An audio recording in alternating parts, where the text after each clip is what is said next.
Hello, आपण retirement death of the partner ह्या टॉपिकवरती काम करतो. त्याच्याशी रिलेटेड आमचा पुढचा video, textbook page number 202 question number 2. आता बेसिक तुम्हाला पोस्टिंग वगैरे सगळं माहिती आहे, ते सांगत बसणार नाही आहे. ॲडजस्टमेंट थ्रू आपण जाणार आहोत आणि बोर्डवरती आपण नेसेसरी ॲडजस्टमेंट आणि त्याचे इफेक्ट विथ वर्किंग्स असं मी दाखवलेलं आहे. मी क्वेश्चन वाचते, तुम्ही पण रेफर करायचं आहे.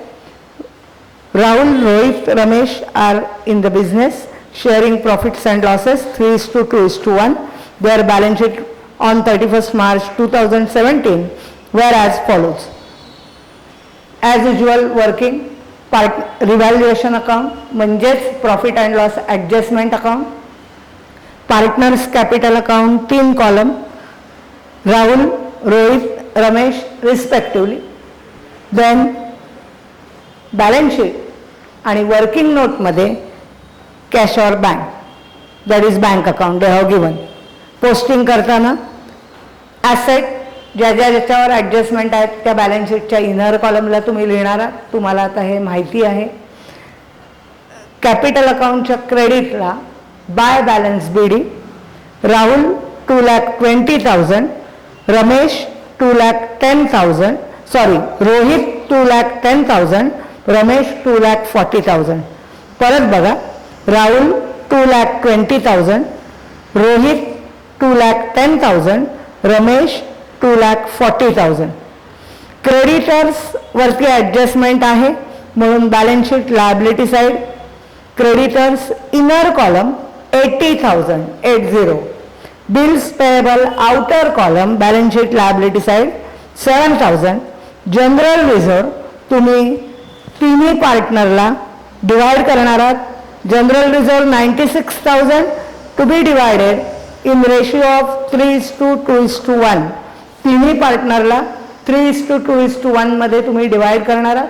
म्हणजे तुमची जनरल रिझर्व बॅलन्स शीटमधनं नील होईल आणि पार्टनर्स कॅपिटलच्या क्रेडिटला बाय जनरल रिझर्व करून तुम्ही डिव्हिजन करणार आहात. 3:2:1. 48,000, 32,000, 16,000. ओके. ॲसेट साईडला debtors inner column 1 lakh less RDD 10,000, इनरला 90,000. Then plant and machinery inner column 85,000, leave 1 line. Investment inner column 3,50,000, leave 1 line. Motor vehicle, motor lorry outer column 1 lakh. Building outer column 80,000. Working नोटमध्ये bank account आखलंय to balance BD 1,48,000. Okay. On 1st October 2017 Ramesh died and partnership did provided that 1 April ते 1 October period लक्षात घ्या. 31st मार्चची balance sheet आहे. Next year coming year चालू झालं 1st April 2017 till 30th September 17. That is April to September 6 months period. ह्या इयरमध्ये रमेशनी working केलं. त्याची डेथ 1 ऑक्टोबरला झाली. म्हणजे वर्किंग करताना नेसेसरी प्रॉफिट शेअर साठी कॅल्क्युलेशन करताना, सॅलरीचं कॅल्क्युलेशन करताना आपल्याला 6 months पिरियड कन्सिडर करायचं आहे. Okay. Adjustment first. RDD maintain 5% on debtors. Inner कॉलमला जे डेटर्स आहेत 1 lakh ग्रॉस डेटर्स त्याच्यावर 5% RDD, दॅट इज 5,000. ऑलरेडी तुम्ही डेटर्स घेतलेले आहात. ऑलरेडी तुम्ही डेटर्समधनं RDD घेतलेले आहात 10,000. आता आपल्याला त्यातले 5,000च हवे आहेत. याचा अर्थ 5,000नी तुम्ही डेटर्स वाढवणार आहात. नीट लक्ष द्या. 1 lakh debtors less RDD 10,000 add RDD not required 5,000 outer 95,000. Second effect revaluation credit. कारण तुमची जर्नल एंट्री आहे debtors account debit to revaluation, रिव्हॅल्युएशनच्या क्रेडिटला तुम्ही लिहिणार आहात by debtors slash RDD not required किंवा excess RDD written off. Excess RDD लिहिलं तरी चालेल, कारण ऑलरेडी RDD 10,000 रुपये मेंटेन केलेला होता, पण त्यातले आपल्याला 5,000च हवे आहेत, म्हणजे 5,000 एक्सेस RDD आहे, ॲड बॅक करायचं आहे डेटर्समध्ये आणि revaluation credit 5,000. Then plant and machinery and investment valued at 80,000 and 4,10,000 respectively. Plant and machinery original balance शीटला त्याची बुक व्हॅल्यू आहे 85,000, रिव्हॅल्यूड 80,000, म्हणजे लेस डेप्रिसिएशन 5,000, रिव्हॅल्युएशनच्या डेबिटला टू प्लांट अँड मशिनरी 5,000. तुमची journal entry revaluation account debit to plant and machinery 5,000. Investment 4,10,000 revalued दिली आहे आणि original investment 3,50,000 आहे. याचा अर्थ इन्व्हेस्टमेंटची व्हॅल्यू वाढलेली आहे. ॲड इन्क्रीज इन व्हॅल्यू, इन्व्हेस्टमेंटमध्ये 60,000 ॲड करा, 4,10,000 आउटरला येतील आणि रिव्हॅल्युएशन क्रेडिट बाय इन्व्हेस्टमेंट 60,000. तुमची journal entry investment account debit to revaluation 60,000. Then of the creditors an item of 6,000 no longer liability and hence properly adjusted. आपली liability reduce झालेली आहे. Creditors जे दिलेले आहेत 80,000, या 80,000 मध्ये 6,000 चे creditors is now no longer liability, म्हणजे क्रेडिटर्स मधनं 6,000 लेस करा, लेस नो लॉंगर लायबिलिटी 6,000 आणि लायबिलिटी कमी झाली, दॅट इज रिव्हॅल्युएशन क्रेडिट. रिव्हॅल्युएशनच्या क्रेडिटला बाय क्रेडिटर्स 6,000.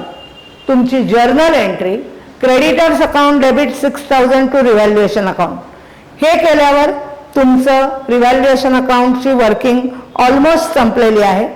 रिव्हॅल्युएशन अकाउंटचं क्लोजिंग केलं तरी चालेल, नंतर केलं तरी चालेल आफ्टर ऑल ॲडजस्टमेंट्स, पण त्याचा प्रॉफिट ऑर लॉस जो काही येईल तो तिन्ही पार्टनर्सला 3:2:1 मध्ये डिवाइड करायचं आहे. Next adjustment number 4. Profit for 17-18 year was estimated 1,20,000 and Ramesh in it up to the date of death was to be given to him. Working note मी पहिली केली आहे. Calculation of share of profit payable to Ramesh. बघा, estimated profit multiply by profit sharing ratio multiply by time. Estimated profit दिलेला आहे 1,20,000. रमेशचा profit sharing ratio 1/6 आणि Ramesh had devoted time till the date is 6 months. Therefore, 10,000 is payable to Ramesh on basis of profit. तुमची journal entry आहे profit and loss suspense account debit to Ramesh capital 10,000. म्हणजे balance sheet asset साईडला profit and loss suspense येणार आहे, पण ह्या question मध्ये direct profit and loss suspense 10,000 असं लिहू नका, कारण त्याच्याशी रिलेटेड काही एंट्री आहेत. तर either you can do like this, profit and loss suspense account balance sheet asset साईडला हेडिंग द्या, त्याला अंडरलाईन करा आणि एकाखाली एक आपण जे जे प्रॉफिट अँड लॉस सस्पेन्सशी रिलेटेड आयटम होत आहेत ते लिहूया. म्हणजे balance sheet asset side profit and loss suspense account underline salary payable to Ramesh inner column 10,000. जी जी लिस्ट आहे ती प्लस मायनस करून मग आउटरला अमाऊंट घेऊया. मी at the end of the working तुम्हाला त्याचा बॅलन्सही कॅल्क्युलेट करून दाखवीन. आणि सेकंड इफेक्ट, पार्टनर्स कॅपिटलच्या क्रेडिटला by profit and loss suspense account ब्रॅकेटमध्ये सॅलरी, रमेशचा कॉलम 10,000, बाकी पहिले 2 column dash. Second, next fifth adjustment. Goodwill of the firm was valued at a twice of average profit for last 5 years, for which profits were given. Ramesh share in it was to be given to him. Next working note मी बोर्डवर केले for adjustment number 5. ही होती ती adjustment number 4, आताची adjustment number 5. Calculation of goodwill to be credited to Ramesh capital. Goodwill is valued at 2 times of the average profit. Therefore, you have to calculate average profit. Formula is total profit divided by years. Now, total profit to be calculated with given amount 1,80,000 plus 2 lakhs plus 2,50,000 plus 1,50,000 plus 1,20,000 divided by 5. That is 9 lakhs divided by 5. 1,80,000 is average profit. Now, firm's goodwill is equal to average profit multiplied by given times, that is 2 times. 1,80,000 multiplied by 2, 3,60,000 rupees is the value of firm's goodwill. You have to find out Ramesh's share of goodwill. Therefore, Ramesh's share of goodwill is equal to 3,60,000 multiplied by 1/6, that is 60,000. Your journal entries, goodwill account debit to Ramesh capital 60,000.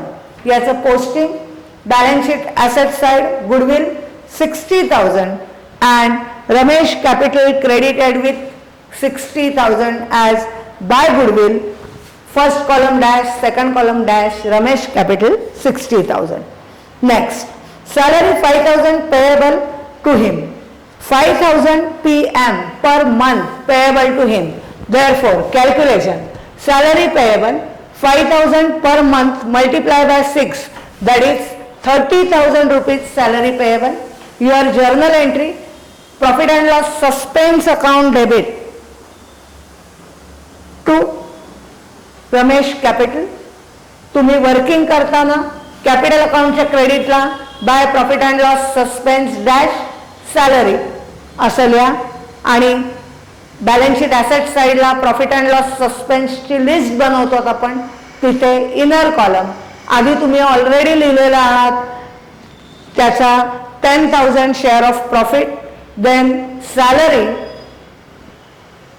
30,000. Next entry, interest on capital.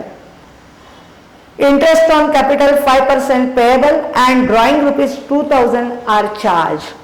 काय करायचं आहे बघा, तुमची journal entry आहे, तुमची journal entry आहे.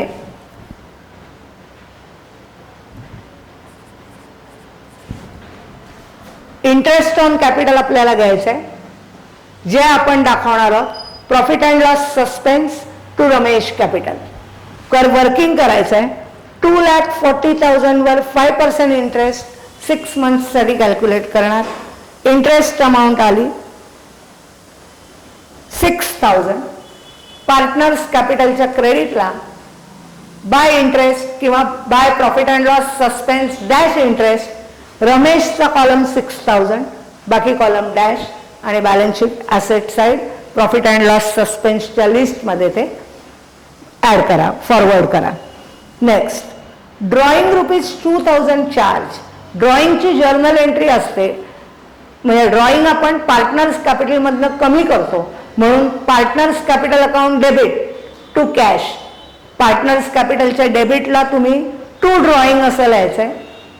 To drawing, first column dash, second column dash, रमेशचा column drawing amount तुम्हाला दाखवायचे 30,000.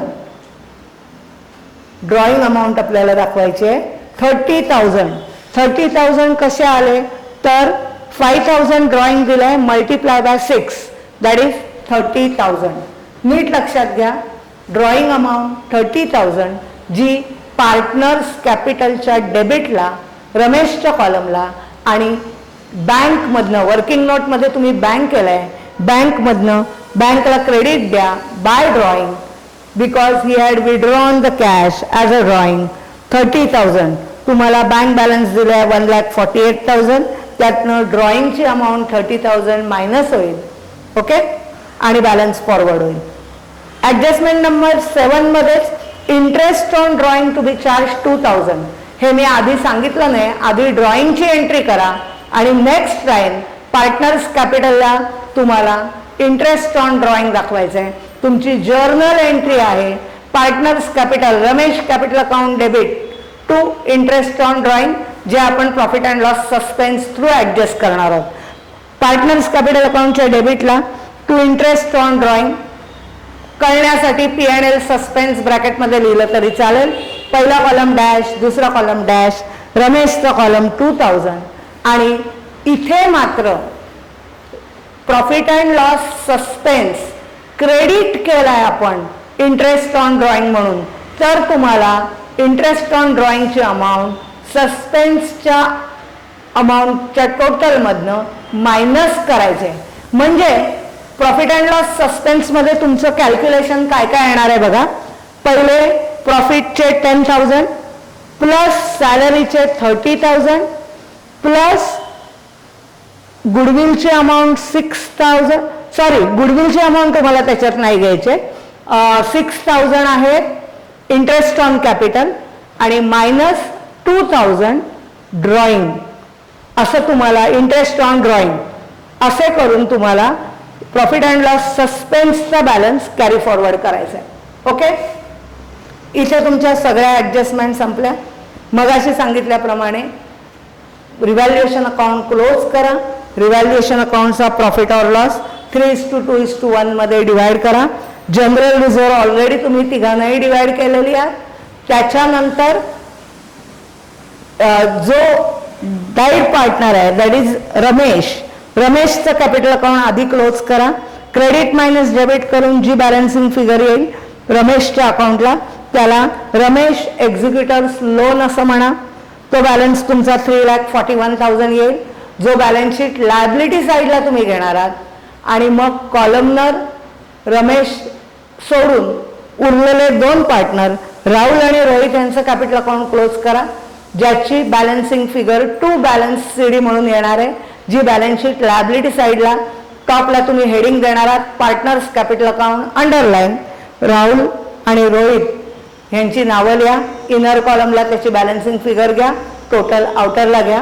वर्किंग नोटमधलं कॅशॉर बँक क्लोज करा, त्याची क्रेडिटला तुमच्याकडे एंट्री आहे, त्यामुळे बाय बॅलन्स CD जो तुम्हाला ड्रॉइंगची अमाऊंट लेस करून येईल तो बॅलन्स शीट ॲसेटला घ्या. गुडविल पण आपण पार्टनर्स डेथ ऑफ द पार्टनरचं जे कॅल्क्युलेट केलं आहे मग अशी जर्नल एंट्री सांगितली आहे 60,000, तेही तुम्ही ऑलरेडी ॲसेटला लिहिलेलं असणार आहे. आणि मग बॅलन्स शीट क्लोज करा, जी तुमची टॅली होईल. बघा, प्रयत्न करा. आपण सगळ्या ॲडजस्टमेंटच्या वर्किंग नोट केलेल्या आहेत. तुम्हाला नेसेसरी लेजर अकाउंट मेंटेन करायचे, ट्राय करा. नाही आलं तर मी आहेच. Good bye.